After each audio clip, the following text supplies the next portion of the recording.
बच्चों, my self doctor M.K. Paliwal, lecture in chemistry, government girls college Chomu. ये MSc final की जो क्लास है उसमें अपन ने कल बेसिक्स पढ़ा था।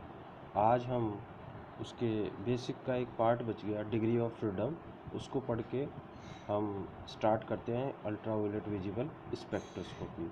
सो हम सबसे पहले पढ़ते हैं degree of freedom. Degree of freedom क्या होता है? The degree of freedom of a molecule are defined as the independent number of parameters or coordinates required to describe the state or position of the molecule completely in the space।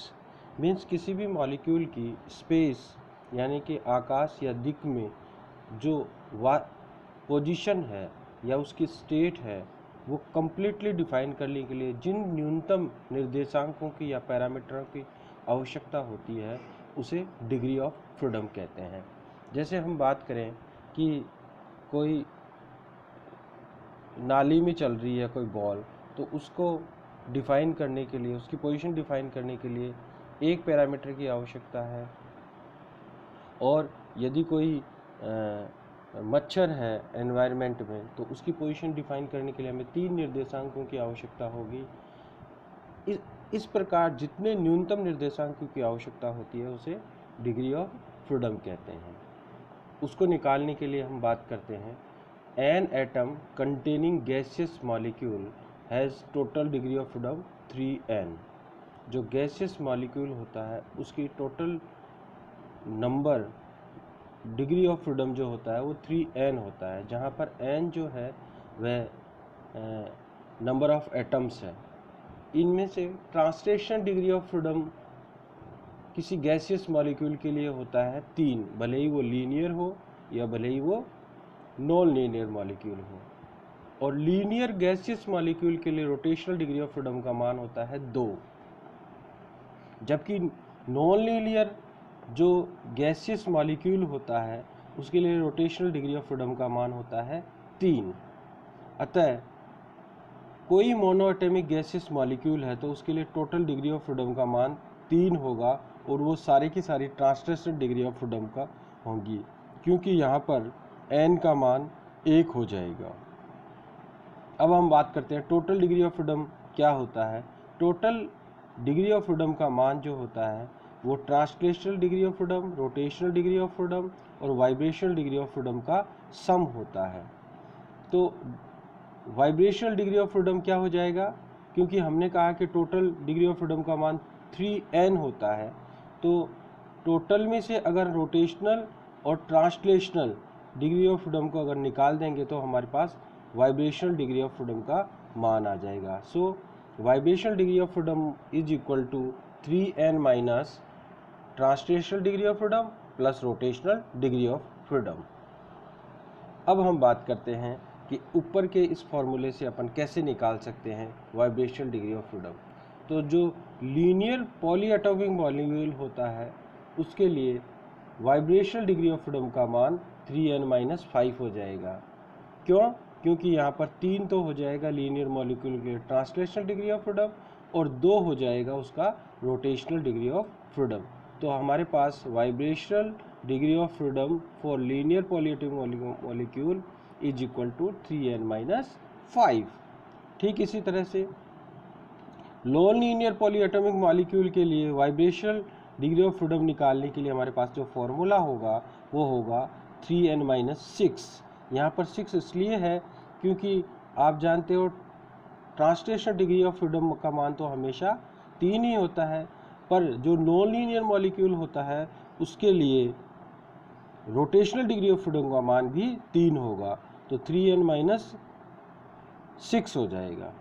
अब एक बात और ध्यान रखनी है यहाँ पर आवश्यक रूप से, जो पॉलीएटॉमिक मॉलिक्यूल की ट्रांजिशन स्टेट होती है उसके लिए वाइब्रेशनल डिग्री ऑफ फ्रीडम का मान 3n-7 होता है, क्योंकि इसमें एक वाइब्रेशनल डिग्री ऑफ फ्रीडम जो है वो ट्रांसलेशन डिग्री ऑफ फ्रीडम में कन्वर्ट हो जाती है, इसलिए इसकी वैल्यू होगी vibrational degree of freedom for transition state of polyatomic molecule is 3n-7। अब अपन कुछ एग्जांपल्स को डिस्कस करते हैं यहाँ पर। देखिए हीलियम एक मोनोएटॉमिक मॉलिक्यूल है, यहाँ पर मोनोएटॉमिक है तो n की वैल्यू 1 हो जाएगी, तो 3 इंटू 1 इज इक्वल टू 3, और ये सारी की सारी ट्रांसलेशनल डिग्री ऑफ फ्रीडम होगी। H2 डायटोमिक मॉलिक्यूल है और लीनियर है, तो इसलिए इसके लिए वाइब्रेशनल डिग्री ऑफ फ्रीडम का मान जो फॉर्मूला लगेगा वो होगा 3n-5, और यहाँ पर n की वैल्यू 2 है, तो 3 इंटू 2 इज इक्वल टू 6 और -5, यानी कि 1 इसकी वाइब्रेशनल डिग्री ऑफ फ्रीडम हो जाएगा। अब CO2 जो है वो लीनियर मॉलिक्यूल है, तो इसके लिए वाइब्रेशनल डिग्री ऑफ फ्रीडम का मान निकालने के लिए हमारे पास CO2 में 3 एटम है, तो 3 इंटू 3 9 हो जाएगा, और 9 में से अगर 5 निकालेंगे तो 4 हमारे पास translational degree vibrational degree of freedom आ जाएगा। इसी तरह अगर अपन C6H6 का देखें, ये नॉन लीनियर मॉलिक्यूल है, तो फॉर्मूला लगेगा 3n-6।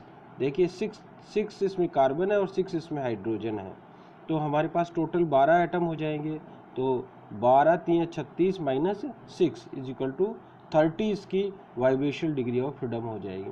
इसी तरह से N2O लीनियर मॉलिक्यूल है, तो इसमें 3 एटम है, तो 3 into 3 9 -5 is equal to 4।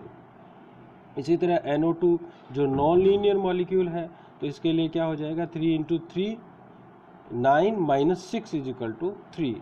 H2 और I2 की जो ट्रांजिशन स्टेट है वो है, उसके लिए वाइब्रेशनल डिग्री ऑफ फ्रीडम का मान 3n-7 हो जाएगा। यहाँ पर 4 है एटम्स की संख्या, तो ये हो जाएगा 3 इंटू 4 12 -7 इज इक्वल टू 5। अब अपन बात करते हैं आगे सकते हैं अल्ट्रावायलेट विजिबल स्पेक्ट्रोस्कोपी और इलेक्ट्रॉनिक स्पेक्ट्रोस्कोपी। देखिए अल्ट्रावायलेट विजिबल स्पेक्ट्रोस्कोपी क्या होती है। यदि हम किसी मॉलिक्यूल पर अल्ट्रावायलेट विजिबल रीजन की लाइट डालते हैं जिससे इलेक्ट्रॉनिक ट्रांजिशन होते हैं, इलेक्ट्रॉनिक ट्रांजिशन होने से हमें एक स्पेक्ट्रम प्राप्त होता है जिसे हम इलेक्ट्रॉनिक स्पेक्ट्रम कहते हैं। तो इसलिए इस स्पेक्ट्रोस्कोपी को इलेक्ट्रॉनिक स्पेक्ट्रोस्कोपी कहते हैं, और जिस टेक्निक से स्पेक्ट्रम प्राप्त किया जाता है वो इलेक्ट्रॉनिक स्पेक्ट्रोस्कोपी कहलाती है।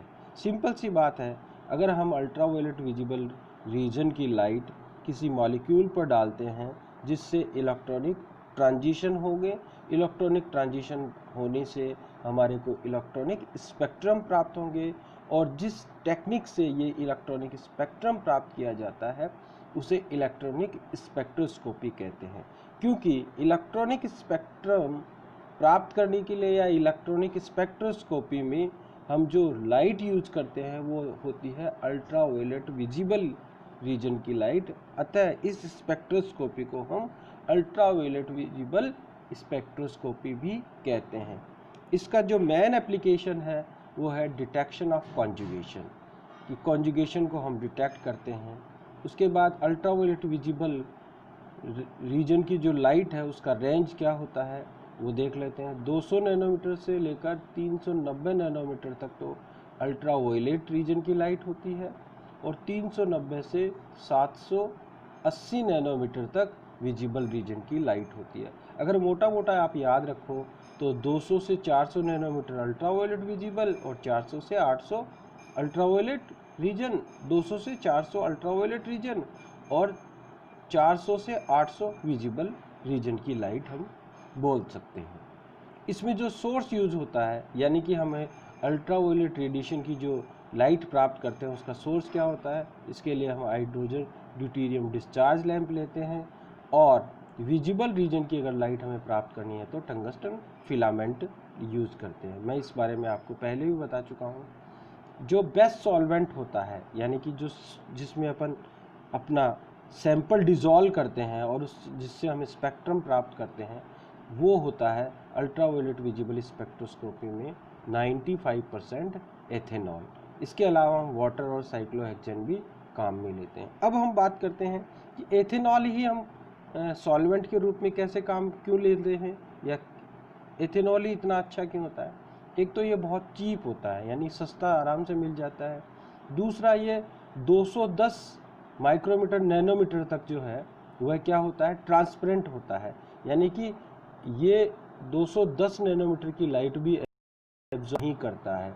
तो वही होना चाहिए, सॉल्वेंट वही होना चाहिए जो जिस रीजन की लाइट हम स्पेक्ट्रम प्राप्त करने के लिए काम में ले रहे हैं वो उस रीजन की लाइट को एब्जॉर्ब नहीं करना चाहिए। अदरवाइज तो हमारे पास उसके भी हमारे पास क्या सिग्नल्स आएंगे, तो हमारा जो स्पेक्ट्रम है उसको हम उसको अंडरस्टैंड करने या समझने में हमारे को बड़ी समस्या आएगी। अतः वो उस रीजन के अंदर ट्रांसपेरेंट होना चाहिए। और देखिए ये 210 मतलब इसका जो लोवेस्ट रीजन है वहाँ तक भी ये एथेनॉल जो है वो ट्रांसपेरेंट होता है, इसलिए ये काम में लेते हैं। एक बात यहाँ पर बहुत इम्पोर्टेंट बात है कि जो कमर्शियली एथेनॉल आता है या बाज़ार में जो एथेनॉल बिकता है वो हमारे को काम में नहीं लेना चाहिए। हमारे को हाई ग्रेड का जो एथेनॉल है वही काम में लेना चाहिए, क्योंकि जो कमर्शियली बिकता है उसमें बेंजीन होता है और बेंजीन जो है उस वो अल्ट्रावायलेट विजिबल लाइट को स्ट्रांगली एब्जॉर्ब करता है। अब इसमें आता है उसके बाद लैम्बर्ट्स बियर लॉ या बियर्स लैम्बर्ट लॉ। ये अलग अलग भी पढ़ते हैं, बियर्स लॉ और लैम्बर्ट लॉ। तो यहाँ पर अपन बात करते हैं लैम्बर्ट्स और बियर्स लॉ।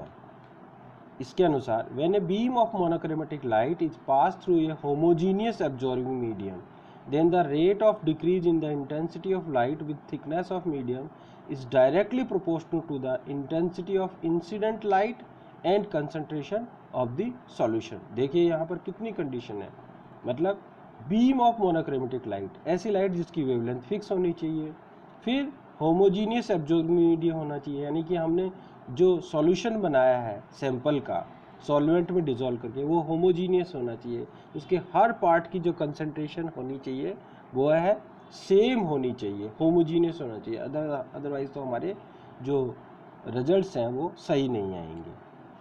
ठीक है, तो इसका मैथमेटिकल जो होगा वो हम -di/dx is directly proportional to the I और सी, जहाँ पर आई इंटेंसिटी ऑफ लाइट है, x thickness of the medium है, c कंसंट्रेशन ऑफ सॉल्यूशन है, k प्रोपोर्शनली।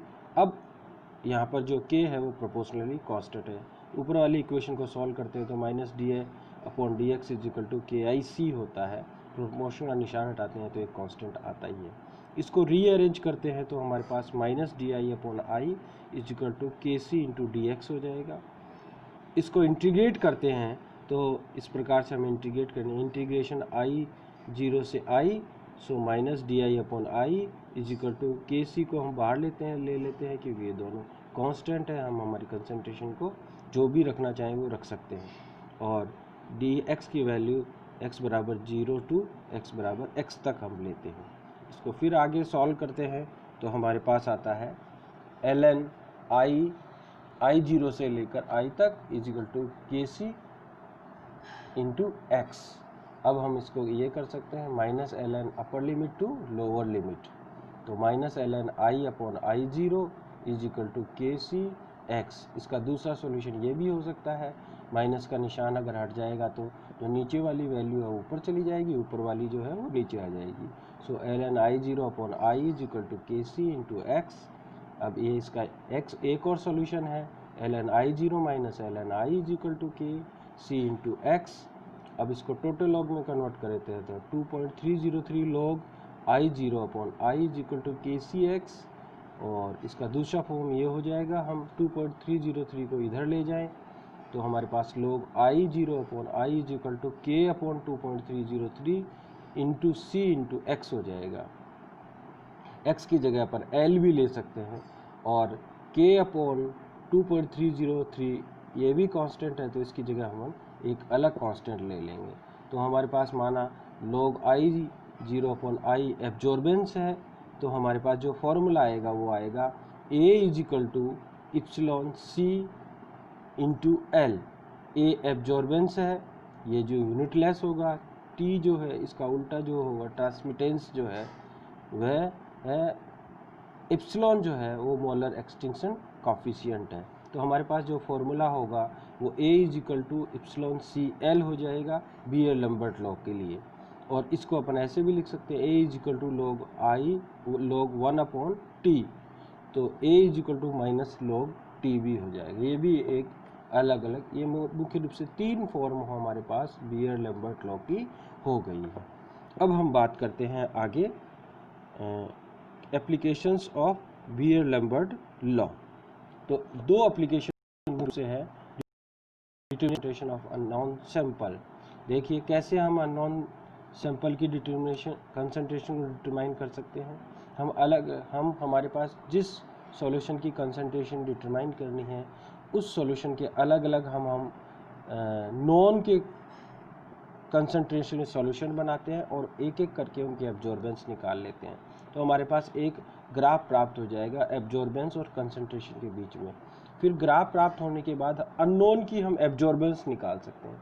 तो एब्जॉर्बेंस निकालने के बाद हम इस ग्राफ पे एक लंब डालते हैं और उससे हम कंसंट्रेशन को प्राप्त कर सकते हैं। डिटर्मिनेशन ऑफ मॉलिक्यूलर वेट या मॉलिक्यूलर मास, हमारे पास फॉर्मूला आया था epsilon is equal to E into L into C हम मोलर कंसंट्रेशन लेते हैं। अगर हमारे पास एब्जॉर्बेंस है, इप्सिलॉन है यानी मोलर एक्सटेंशन कोएफिशिएंट की वैल्यू है, एल के हमारे पास अगर वेट है जिस सैंपल का हमने लिया है उसका वेट है, और हमारे पास अगर वॉल्यूम है यानी कि आयतन है तो हम मॉलिक्यूलर वेट भी निकाल सकते हैं। इसके आगे की बात हम कल पढ़ेंगे, और कल हम पढ़ेंगे electronic transition in ultraviolet visible spectroscopy. Thank you. इसके साथ मैं आपको एक PDF भी भेज रहा हूँ ई कंटेंट की, जिसमें बियर लैम्बर्ट लॉ के बारे में विस्तार से बताया हुआ है। Thank you.